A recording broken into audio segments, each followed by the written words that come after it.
Hello, folks, and welcome to another edition of Pink Sock Reacts. This episode, we're going to be going through and talking about the Ethan Hawke film, The Black Phone.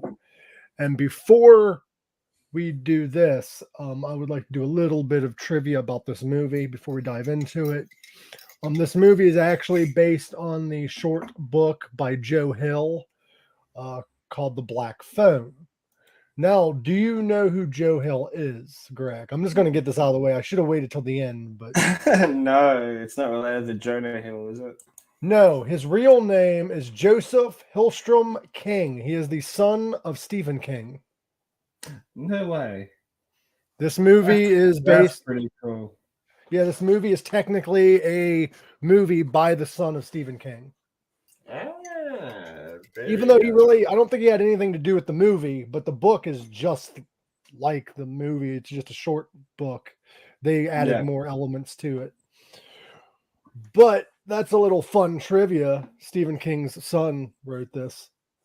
The movie actually was supposed to be released in January 2022, but it was pushed to June 2022 due to unexpectedly great preview showings. Once Blumhouse realized just how great early reactions were, they wanted to give it a summer release date instead,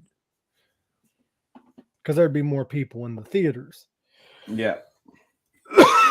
Sorry, I'm dealing with some kind of coughing shit. Now, the thing about this mask, it changes throughout the movie. It's a full mask, then it's like you just see his mouth and his eyes, and then you see a full mask again. From what I gathered, it's not two different masks. It's literally he's removing the face part. Yeah, it kind of looks like it's two different masks when you look at it, though. It might be. I might have to rewatch the movie to make sure.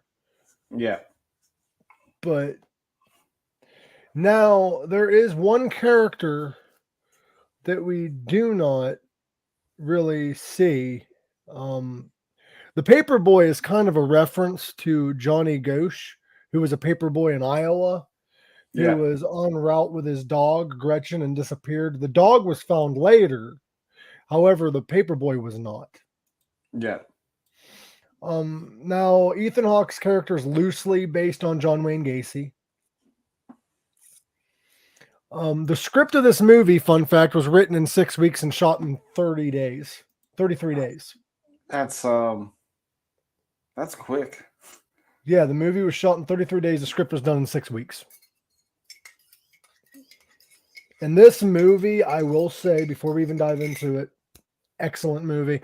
But if anyone wants to watch this movie, yeah, Renee, if you're going to watch this movie, I hate to do this, but if you worry about spoilers, don't listen to the last half of this podcast. I'm getting trivia out of the way, and then we will cover the movie, because I know some people want to hear the trivia first. The jewelry that the grabber wears, Greg. Can you hear me, buddy? I know we're lagging a little bit. Yeah, I can hear it. You're good. Okay, the jewelry that the grabber wears is actually Ethan Hawke's own personal jewelry. It's jewelry that he wears. Oh, nice. That's pretty cool. Wore his own jewelry on there. Mm-hmm. The line running through the wall in the basement from the phone is actually a reference to the poster of Sinister, which is done by the same director. Another good movie. Another good movie. The grabber uses black balloons to abduct his victims. No, yeah, I saw the first one. I haven't seen the second one. Yeah, no, first it's fucking amazing. Watch it, guys. This movie is actually kind of not connected to Sinister, because there's another reference to Sinister in the movie. The grabber uses black balloons to abduct his victims, but this is reminiscent of the painting that the daughter does on her bedroom wall in Sinister, which feature the figure holding black balloons. Yeah. Derrickson's favorite current still touring band is the Brian Johnstown Massacre. He asked if they would write and record a new song for the end credits, something with a 70s vibe, and he's thrilled with the results. So the song at the end is by his favorite band. That's pretty cool. Mm-hmm. I fucking love it. Yeah. Derrickson's son, Dashell, actually appears in the movie in a purple shirt at the hour and 12-minute mark. I have to go back and rewatch that then. Okay, now we can dive into the movie, and then at the end I will give some more trivia that's kind of trivial plot points. I'm not going to do every fucking little detail of this movie. There's so much going on in this movie too. Yeah. If I miss anything, Greg, you are more than welcome to interrupt me and add something. The movie sort of starts off. We meet all of our characters, kind of. We meet the main kid. His name is... What's his name, Greg? I'm bad with names, especially in movies. The main character? Yeah, the main character. What was his name? Finney. Yeah, I can hear you. I'm just like kind of searching these things up a bit because I fucking forget. Finney Blake is the main star. Finney Blake gets picked on by these three kids. The one. Yeah. Finney Blake is getting picked on by these three kids. Now, before we see the scene where he's getting picked on by these kids beat to hell. Yeah, thank you, Carrington. Finn is, before he gets bullied on by these kids end up trying to fight this kid that knows martial arts.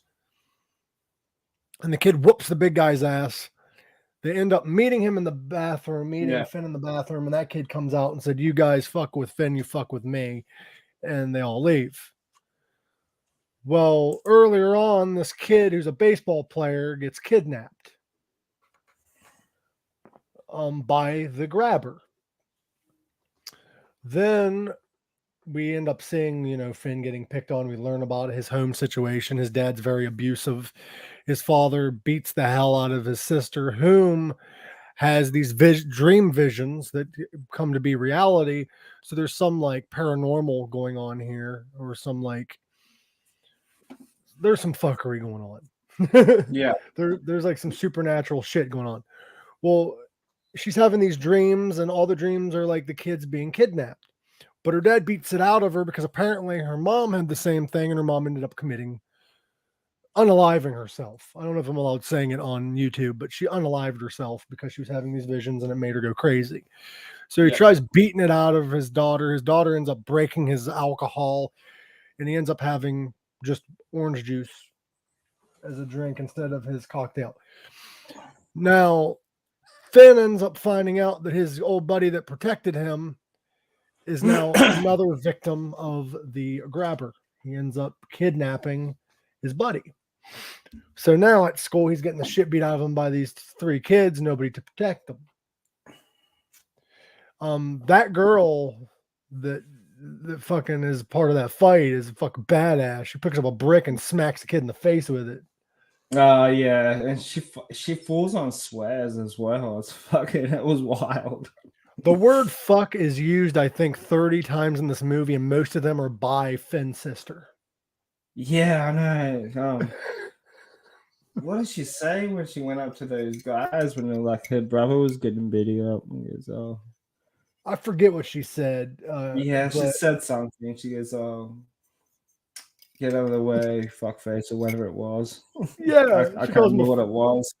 She calls him a fuckface. No. Yeah. Now, the fun thing to note about this movie before we get into Finn, what happens to Finn, this movie takes place in 1978. Yes.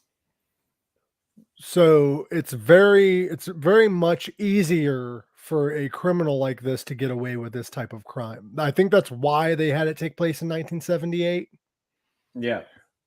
But Finn is walking down the sidewalk where he is greeted by a black van. Now, we are missing some points in the movie, but not important points, I don't think. Fart fucker or something like that. She calls him fart fucker. Mm-hmm. And then she calls him fart knocker. Remember that shit? I might say that to somebody that freaking pisses me off too. You fart fucker. Yeah. Yo, fart fucker. That means they like anal. Fart fucker. But Finn is walking down the sidewalk. He's greeted by a black van. We see Ethan Hawke. And he's like, I'm a magician. And he's like trying to show magic tricks or whatever. And this is when Finn finds out, actually, I am missing something. His sister got questioned by the police earlier on. I forgot about that. And the police are asking how she knew that the grabber has black balloons if they never released that to the public. And she said, I've been having dreams. Yeah. But she didn't really want to come out and say that because her dad told her not to. Yeah. Well, then Finn, while he's talking to this magician, he's like doing all the magic tricks and shit. Finn notices black balloons. Yeah. He tries to get away, but he grabs him and chloroforms him and throws him in the van. Oh, that scene was pretty cool. Yeah, that was fucking nuts. Yeah. Now the dad finds out that his son Finn is kidnapped. He's having kind of a issue with it because his daughter is telling him that maybe my dreams could help if you just let me, and he don't want them to happen, but they might be able to help. So now we see Finn in the basement, and all he has in this basement is he has a mattress that is bolted to the floor. Yeah. He has one black phone, like the 1970s style, on a fucking wire and shit. But I need one of those rocket flashlights. Yeah, I was going to get to that. Just in case. He has this rocket flashlight in his pocket. That's another thing that he still had. Yeah. And it was really sharp. And he used that to cut the guy's arm. And when he woke up, the guy was carrying him, threatening to snap his neck and shit, threw him on the bed, said, I was just mad. I'm not going to hurt you. And I'm not going to make you do anything that you wouldn't want. And then he shut the door. And now Finn is trapped in this basement. All he has is this mattress bolted to the floor, his flashlight, one black phone that has the cord, the old school cord. There is a window, but it has bars on it. And it's above reach. And there's this little hallway where there's a bathroom, and there's like fucking carpets and shit all rolled up. So Finn is like, God damn it, how do I get out of here? Without saying, God damn it, how do I get out of here? But he's like, how do I get out of here? He's like, all my friends didn't make it. Like if they didn't make it, there's no way I'm gonna make it. Yeah. And then the phone rings. And I believe before the phone rang, he was trying to get out the window, but he couldn't reach. He answers the phone, and then he hears the grabber's voice behind him saying, that phone doesn't work. Hang it up. So he hung it up. And then the grabber leaves. Finn then takes a nap, wakes up, and the grabber is staring at him, just watching. Yeah. And he goes to leave, and he's like, I'm hungry. And he's like, I can't get you food. And he's like, why is there somebody upstairs? And he's like, I'll just scream. And he's like, no, it's soundproofed. Yeah. So the grabber leaves, and then kind of fast forward, the phone rings again. He answers it. Still nobody on the other end. So he hangs it up. He sits down. Then phone rings again. He answers it, and this kid starts talking. And he's like, who is this? And he's like, I don't know. That's the first thing you lose. And he's like, first thing you lose, win what? And he's like, oh, you know. So kind of signifying that he's talking to a dead kid on this phone. Yeah. One of the grabber's victims, because this is a supernatural horror movie. So he's on the phone with this kid, and he finds out it's the paper boy that got kidnapped. And the paper boy was talking to him, and then he hangs up. So he discovers that's the paper boy. Well, the grabber ends up bringing him down breakfast, and he asks him what did he put in it. The grabber then proceeds to tell him, why would I drug you? You're already down here. And then he closes the door, but leaves it unlocked and open. Finn's like, he's an idiot. I'm going to leave. Right when he opens the door, the phone rings again. Bum, bum, bum, bum, bum, bum. Goose pimples. Okay. He answers. This is like the reverse of when a stranger calls. Better. he answers the phone, and the kid's talking, and it's still the paper boy, but he doesn't want to be called by his real name. He just wants to be called paper boy. And all he sees is this. You see this like ripped up faced looking kid like right next to him. I don't know if Finn can see this boy at this time, but the kid is talking to him and telling him, don't go upstairs. He is waiting with a belt, and he will beat you until you pass out. Yeah. And he's like, okay. And he like hung up. I'm like, he's like, whatever. And then he's talking to dead people on the phone, and he's not that fazed by it. But he hangs it up. He doesn't care. He's like, this is just a normal Tuesday. But I mean, his sister's having psychic dreams or whatever. So I guess this isn't too of a far of a stretch. But Finn, not listening, opens the door. I don't think Finn can see the kids at all. That was more for the audience. Okay, I agree with you, Carrington, except for there is one scene that I'm going to mention soon. Finn goes to go upstairs anyway, but we see the grabber, now shirtless, sitting there in jeans, holding a belt, wearing his mask. Finn does not see him in this state. He just decides, maybe I shouldn't go up here. So he walks back down the steps, closes the door, eats the food, drinks the water, goes to sleep. The phone rings, and the kid tells him that in the bathroom there is tools or whatever, and you could dig a hole and try to get out. So he goes in there, starts digging this fucking hole. He's digging. And then he decides, I'm going to throw a fucking carpet over this shit so the grabber doesn't catch me. Now, people are wondering, where's the extra dirt go? Well, Finn's flushing it down the toilet that's next to him. Naturally. Now, I did miss one part because this scene isn't really that important. He was trying to get out, and he was using this wire that the kid gave him or told him about, and he was trying to get when he was when he got the that part didn't make sense. It didn't, because that wasn't really that important to the movie, but I understand why they did it. They tried to add more time to the movie, plus show how desperate he was to get out of there. But like, how did the string go, that part didn't make sense. Go all the way up? Not just that. If you watch that scene, and folks, the way this scene works is he has like this wire, and he's running it up through a carpet to go into these bars in the window. Now, somehow this wire goes up, down, wraps around, and comes down to the kid. Yeah. It was kind of important, though. He uses it at the end. Yes, that's why I brought up the wire. The actual scene of him trying to get through the window is not important. He tries to go up the window. The fucking metal breaks. He's trapped. All right. Now we're caught up. Like I said, there's a lot going on. And I've only seen this movie 1.5 times. I've seen it 4. Then you can help me out here. He takes this. He starts digging this hole. He throws a fucking carpet over top of it. He decides to go to sleep. He wakes up.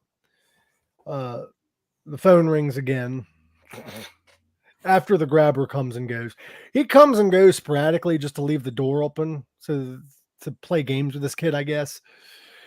He gets a phone call, and this kid is like, he's not killing you yet. You've made it further than the rest of us because you are not playing his game. You're not playing bad boy. You're not, or naughty boy. You're not leaving, so he can't punish you. So the kid then tells him you can dig a hole through the wall, and there's a storage facility next to you, and you can escape that way. Yeah. And he finds out that this kid was, what was the second kid? Greg. Was it the Asian kid?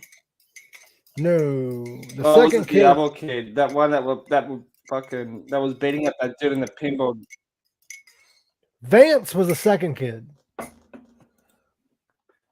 The second kid wasn't it the one in the.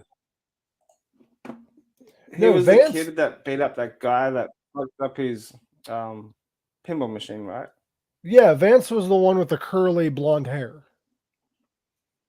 Yeah. He's telling him that he's like, well, you must like me because you're trying to help me. He's like, I'm not trying to help you. I'm trying to get back at that motherfucker. It's pretty much what he says. Yeah. So he starts digging the hole in the wall. He gets to like this cooler or whatever, but he can't get out. So he's like, fuck. And then this is the part that don't make sense to me. The grabber comes back downstairs and shit. He doesn't notice a big fucking hole in his wall. And it but he ends up like going back upstairs or whatever, talking about how his brother's upstairs. Like he's giving away way too much information. And then he tells the kid, what's your name? He's like, I find out eventually. What's your name? And he lies to him, tells him a different name, and he pulls up the newspaper that says Finney, and he's like, I was going to let you go, and he left. Yeah.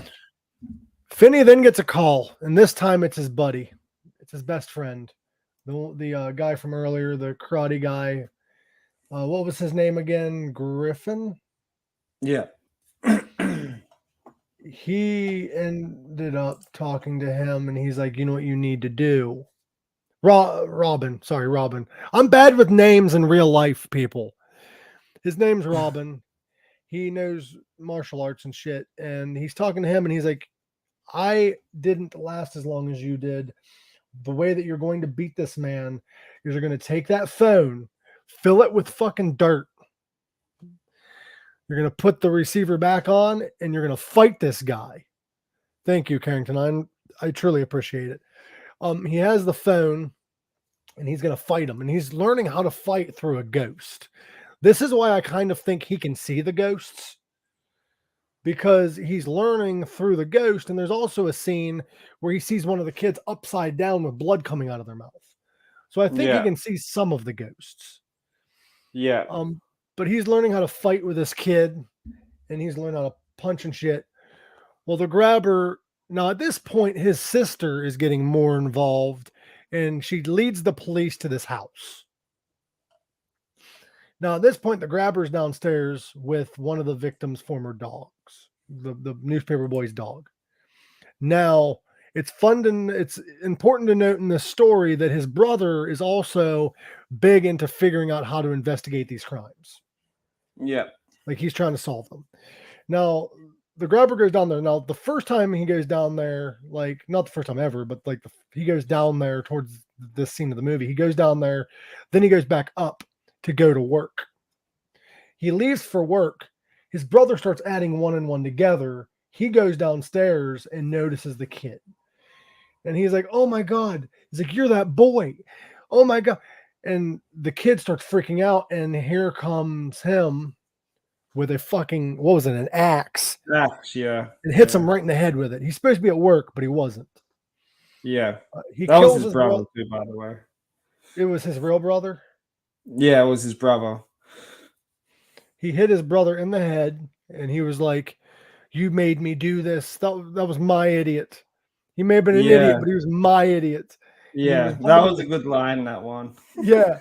another one of my favorite lines too in that movie before we go more into it towards the end. My other favorite line and scene is when he went downstairs to give him the food, and he goes, I made you breakfast. What's in it?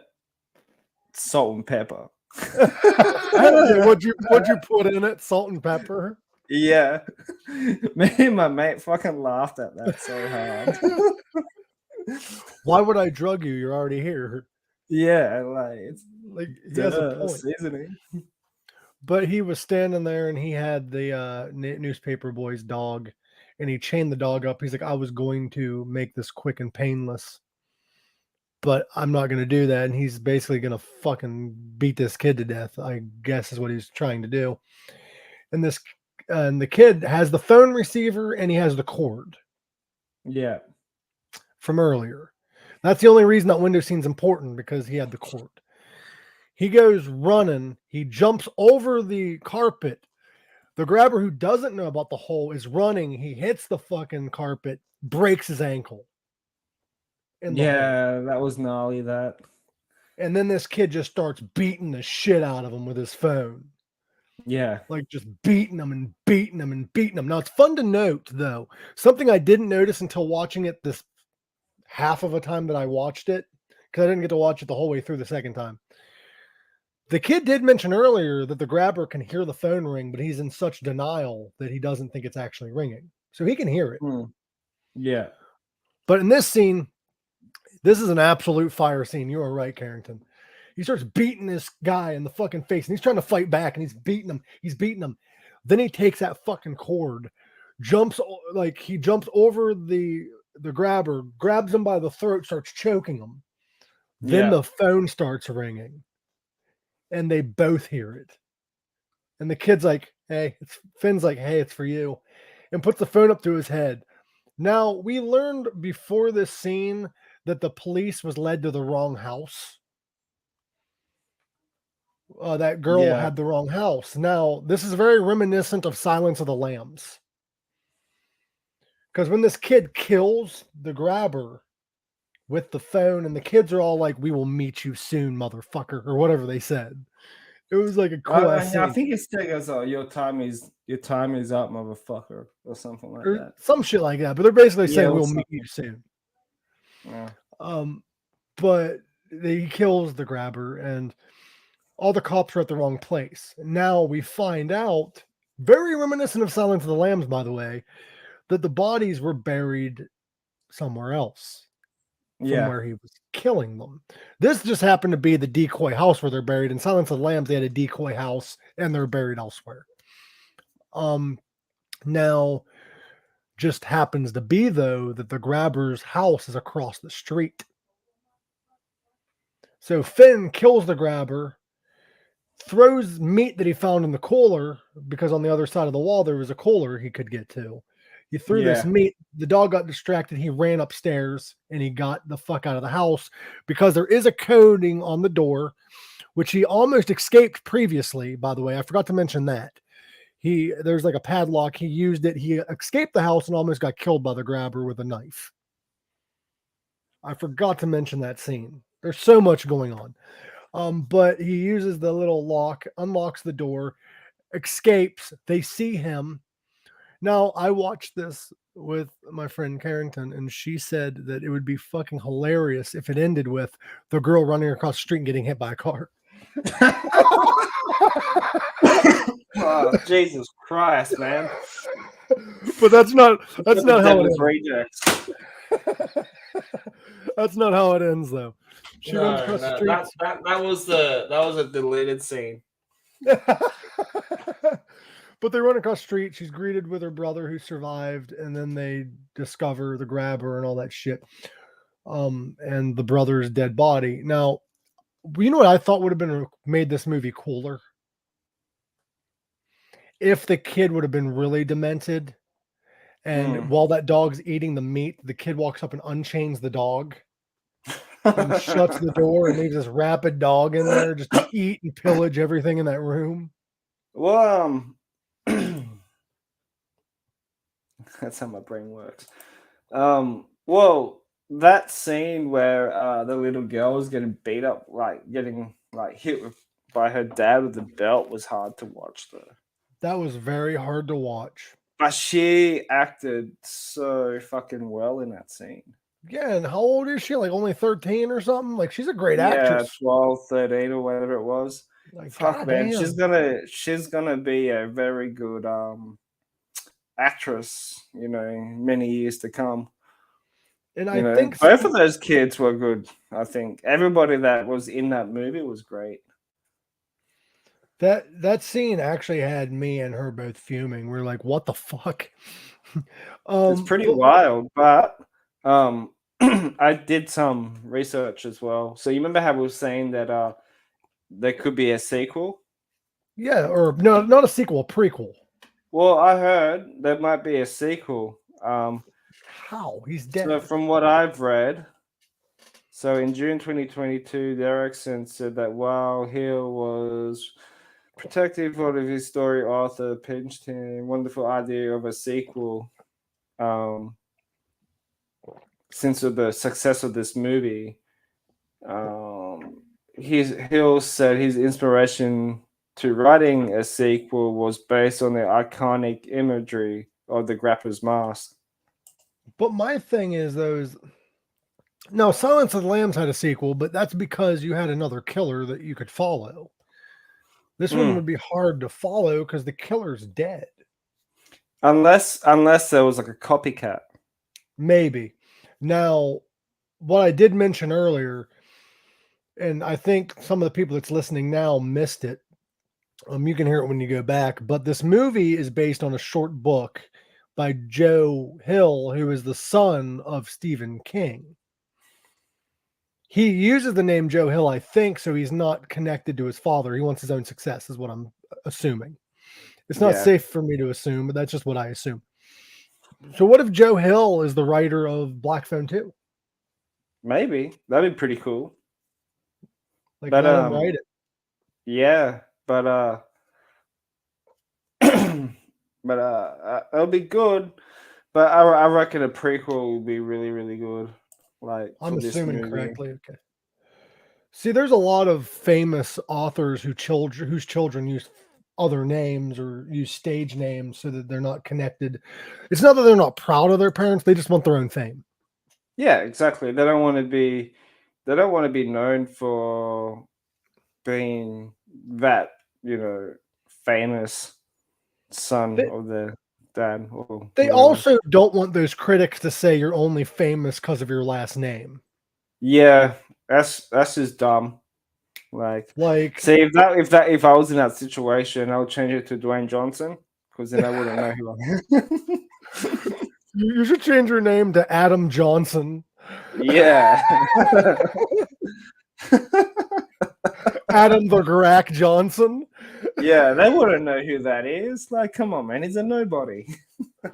So this is the part of the show where we give our honest ranking, 1 through 10.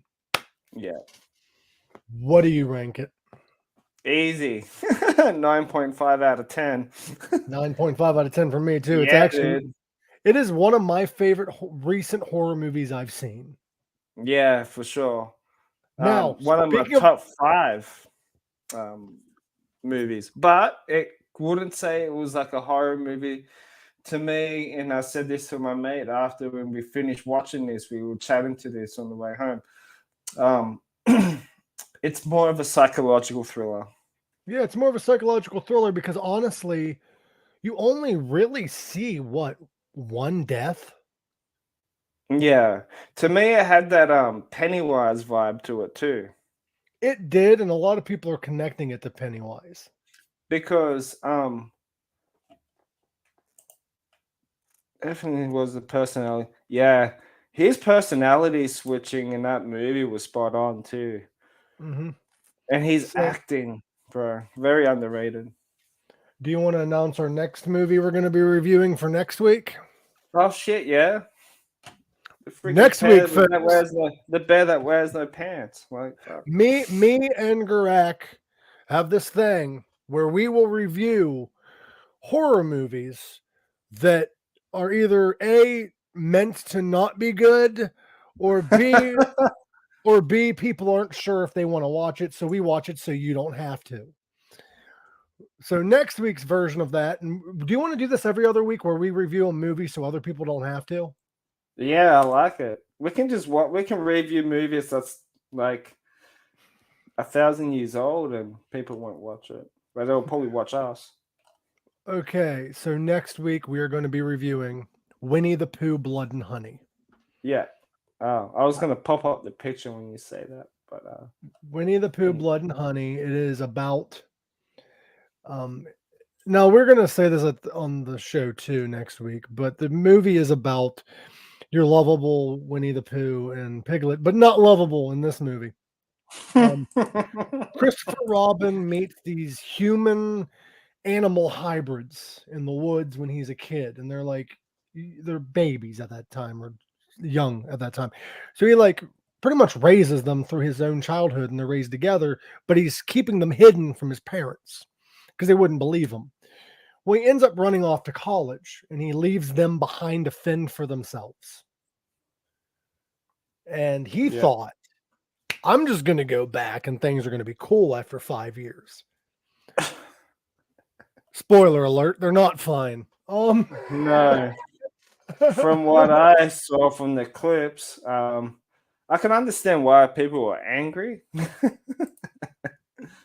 Can I kind of compare this to a movie real quick? Yeah, go for it. This is like Texas Chainsaw Massacre. Yeah, well, there you go. There it is. Cool. There's the poster. It is very Texas Chainsaw Massacre-ish. Like extremely. Down to everything. But we're not going to get too far into that because that's not today's episode. The Black Phone, fantastic movie, guys. Go check it out. This movie was so good that they pushed the release date. Yes.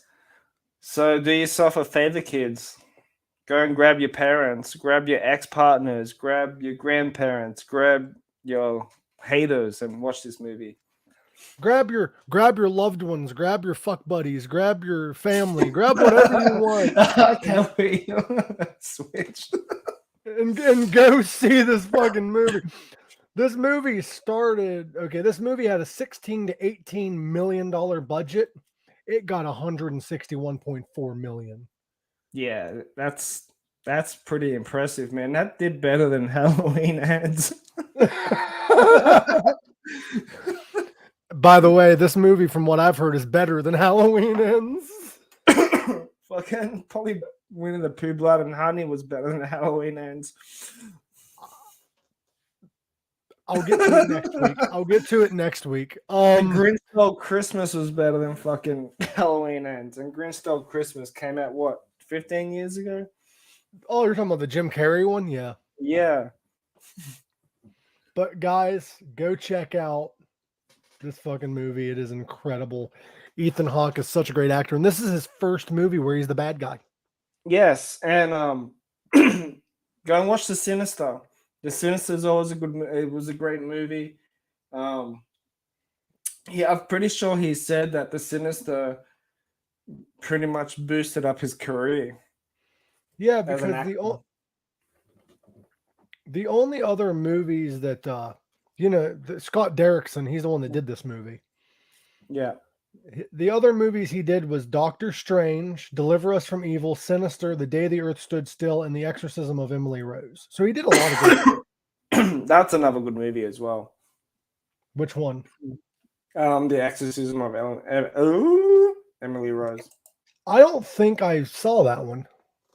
Yeah, I've seen it like years ago when I was slowly getting into horror movies and shit. So yeah, guys, go check this shit out. It is a great movie, pleasantly surprising movie.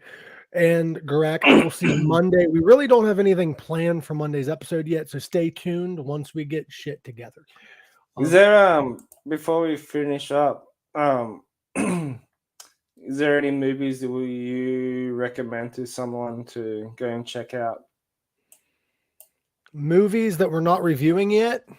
Or is there any movies that you would recommend to people to go check out? Because there's probably two movies I'll probably recommend to watch. You can go first. I'll have to think about it. I go Nope, the latest Jordan Peele movie that came out. That's a fucking great movie. Fucking love that movie. Yeah. That, because it was a different type of UFO sci-fi movie. That's what I liked about it. It was original. Most sci-fi movies that come out that are about aliens are the same fucking movie re-released over and over and over. But this one was different. That's what I liked about it. The bed sheet, the mushroom-like shit. I'm pretty sure that's what the Americans shot down, correct? Yeah, that's what we shot down. We shot down the Nope alien. Yeah, they shot down in the middle of Nope. No, actually, we shot down Joe Dirt's air balloon. That's what we shot down. That was meant to be in the movie, but they didn't use that scene. But what's the second movie you recommend? The second movie, I'll probably use Get Out. Another good Jordan Peele movie. You like Jordan Peele? He only made like 3 movies, but like they're all good. I need to watch Get Out because I haven't seen that one yet. Netflix, I would recommend, if you're going the route of horror movies, I would also recommend Nope, of course. But I'd also recommend, what's it called? X? Yes. X and Pearl is a good movie. I've not seen Pearl's Pearl a yet. good movie. Pearl's like a prequel. There's Pearl and there's a sequel coming out too. Yeah, so it'd be a sequel after X, apparently. Yeah, I forget what it's called, but it's following the girl from X. Yeah. But X was good. To me that was like a pornographic horror movie. That is the way to, if you guys haven't seen X yet, watch it. It's a great, it's wild, man. It's kind of like Texas Chainsaw Massacre meets porn. Yeah, but then there's a crocodile in there as well. Yeah. Crikey, mate. Well, you also have to add Lake Placid to the mix. Yeah. Another great movie as well. Do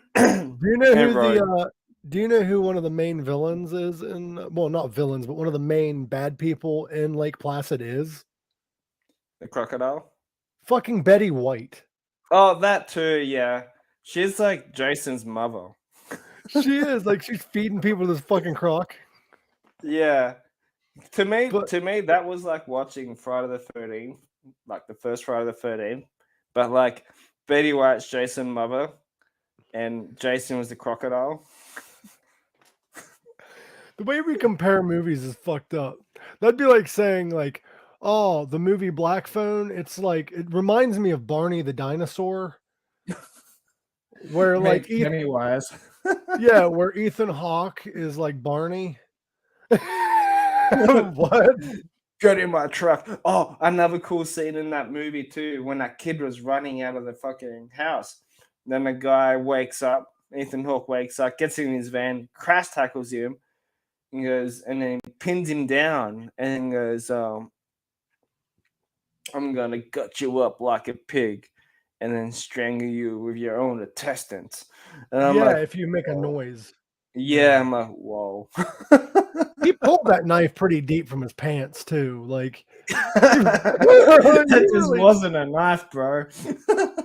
You fucking pulled that motherfucker deep. Like that wasn't in his pocket. Oh, you reckon? Hope it didn't bleed. The thing is, if I was this kid, why did he run down the sidewalk, skip 2 houses, and then get tackled? Why didn't he just run to the next door neighbor's house? It's just a movie, bro. So this is why they need us to write these things. That's like them fucking horror movies where like they have a gun and they're walking around with it, but they never use it. Yeah. So, you know, see, if we're going to make the ending, we could have used her ending when the girl gets hit by the fucking police car. That's like fucking Devil's Rejects and Scary Movie type but ending. That was the alternative ending. Should have been. But that guy that played the alcoholic dad kind of looked like Jeff Daniel Phillips. He kind of, I thought he looked like Neil Patrick Harris a little bit. Yeah. Now, I'm telling you. Yeah, we're giving you credit that one. the thing, if I'm going to be making short films, I'm going to use that ending for everything. Somebody gets hit by a car. That's Bro, that's fucking crazy. That guy actually that plays the abusive father actually was in an episode of Lucifer. Yeah, right. Yeah, he was in an episode of Lucifer. Dude, Rob Zombie should direct this movie. Rob Zombie should have directed Winnie the Pooh, Blood and Honey. Oh, fucking hell. But it'll be like a redneck style fucking 1970s Winnie the Pooh movie. Well, guys, I hope you enjoyed today's episode. Hit that subscribe button, hit that like button, hit that share button. Maybe some royalties. Yeah, he'll pay you the money that he doesn't make off the movie. Yeah, that's going towards my flight to the States. But I love you all, and as always, live long, rock hard, and stay hard. I'm back on social media, motherfuckers. So there you go. Boom. All right, he's back on social media, so go follow Garak. Love y'all.